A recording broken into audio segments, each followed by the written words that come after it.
because obi wa on kan chiro say or the bribe there be Osema sa obu adwuma na jiwe na fashion na fashion aduan oh Lizato ni yes meche but you can never buy me obi so say the man na adwin nyina say obi omo madwin susu ano na adwin nyina say because I will tell me 20,000 30,000 what about 29 million Ghanaians no maka no until you the pass obi more say 20,000 30,000 me obi a tell me 30,000 300 million che udi me chidi na samba me sabo na chi and the man di no me say na samba me sabo ti ni me nya bre me ni bre ti ni what ya 30,000 akose no kwa me say etie osaya rough no na samba ye no na niam shi no akwadi msika osa osa akwadi msika omo se oman no wi asenye de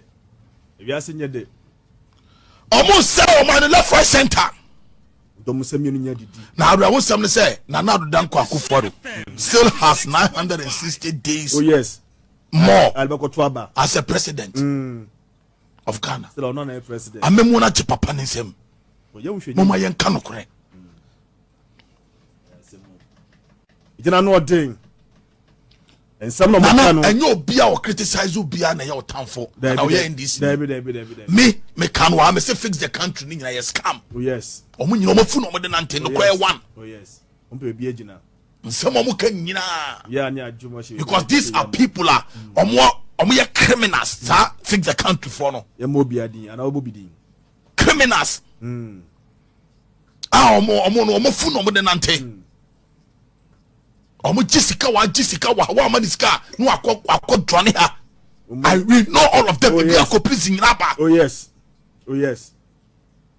video bi kwa enti emu musa no omo ntimi fa ya adwene ni agro David. but nana apart from fix the country sabi ejimi fo na omo fu na nante and enya no kwa no omo di no a lot of Ghanaians no kwa genuinely omo su say omo o kire omo man for su ma pa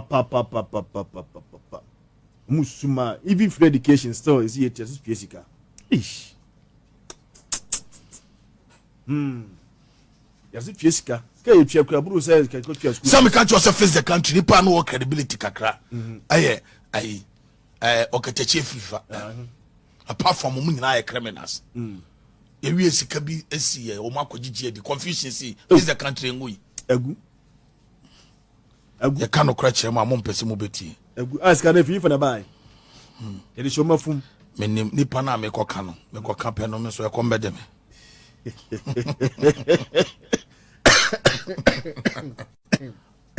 ejanu ba e beto afayo maza fear delegate nana ya abrefo ene wasu Angel FM ada on say na o de mi ntie nana ya abrefo say there no tata mami ko to de me kan nana ya abrefo da woto na hwe okay yenko eye de na asem nada won kai eye nipa wo so onu na afa e wa wie no ote ho na say hey mu twa so ene maka ebi na esie so nipa na free won ti akoye say me na chese me de aba ogu ben mase sa ani am family na nyina mama totobi nti Ghana ye gu tutu aba wa ha ye betu bi de ye be gu su ato aba e ma binum atumi de ayie enyom ho say tam na ye adwuma boni be ne ye kofi enti adwuma ye fama ye ho so adwuma boni be no because then if you want to be rich in this country you have to be a politician who person ye Ghana ha because kofi ye mama ye classmate ye chini baba 3 4 kofi sia omo a politics nti obi anya adwuma da wo wie school wo wie ode ne hu wura politics mu na wo hu asa wo de wo fu wo mbabra wo nim ye ko wo nim se ye peska wo nim no wan kwaje say one man demonstration atia on pa from the way I will lead the one man demonstration against whoever decides that they will make sure that a way aye adwuma ma binum ye the for the way for the what achimata for the why when see your boy ni abanadia Jerry say yes what person would you or Ghana ha this is a politician yes tell you we are see kono Ghana no day na Owura John Dramani Mahama goje ni de shekonkron wasa kasa wo say wa kasa semwe ko be say 1 year ni NP MPP for chantro to so okay eka say ono owura John Dramani mama gonje ni de hye konkron no owo dan e wo Dubai okay wo se wo dan omo aka kire omo se owo dan wo Dubai a dan omo koton na Ghana for ho kire omo ne ye famra metia ka so bi up to now mutimi che bebi owura John Dramani mama ne da wo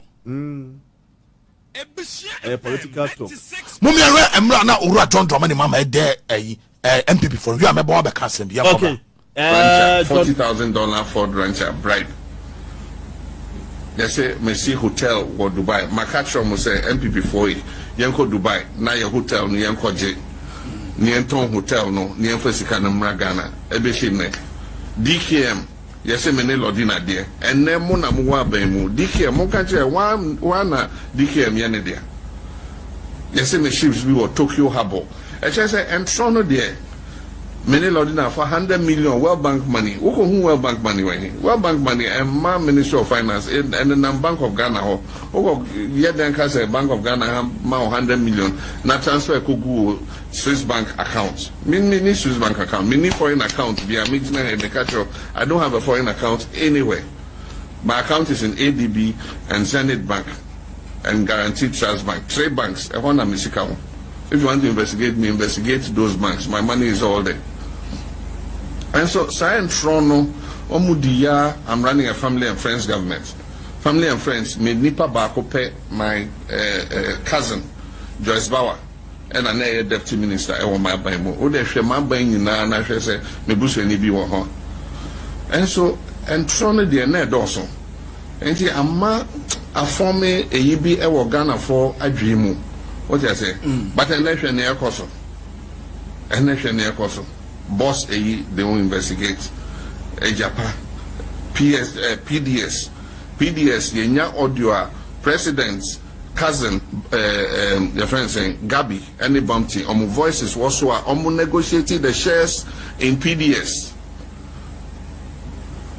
We heard their voices negotiating the shares in PDS. Yes, you're being reducing the share no muntiminche Emma other people. We've all heard the audio. And so I say about the bottage, you know, and the boba. Because no media for you now, you made so much noise during my time. And then we know why you didn't. And the most central for me, why you did, and the moon, what Danima, and no beer to be Casa. I'll buy the bottage and then one at the boba. And then from a banny beam. Cash. Me and Sentia John Mahama beam. They tell it that what way Rancher, $40,000 Ford Rancher bribe. They say Messi Hotel or Dubai. Makatro mo say MPP for it. Yanko Dubai. Na your hotel ni yanko J. Ni Anton Hotel no. Ni yanko sikana mragana. Ebeshine. DKM. Yese mene lodina dia. Ene mo na muwa bemu. DKM mo kanche wana DKM yene dia. Yese me ships we were Tokyo Harbor.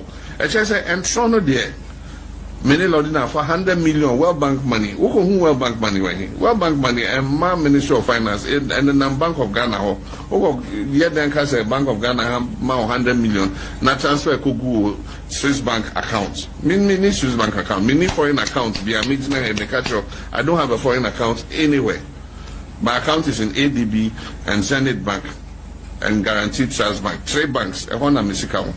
If you want to investigate me, investigate those banks. My money is all there. And so, Science Trono, Omudia, I'm running a family and friends government. Family and friends, me nipa bako pe my cousin, Joyce Bauer, and an deputy minister, I want my baimo. Ode she my bain na na she say me busu ni bi wo ho. And so, and Trono de na doso. Enti ama afome eyibi e wo Ghana for adwimu. What I say? But an election near Koso. An election near Koso. Boss they will investigate Japan PDS yenya audio president's cousin your friend saying Gabi any bumpty voices also are negotiating the shares in PDS.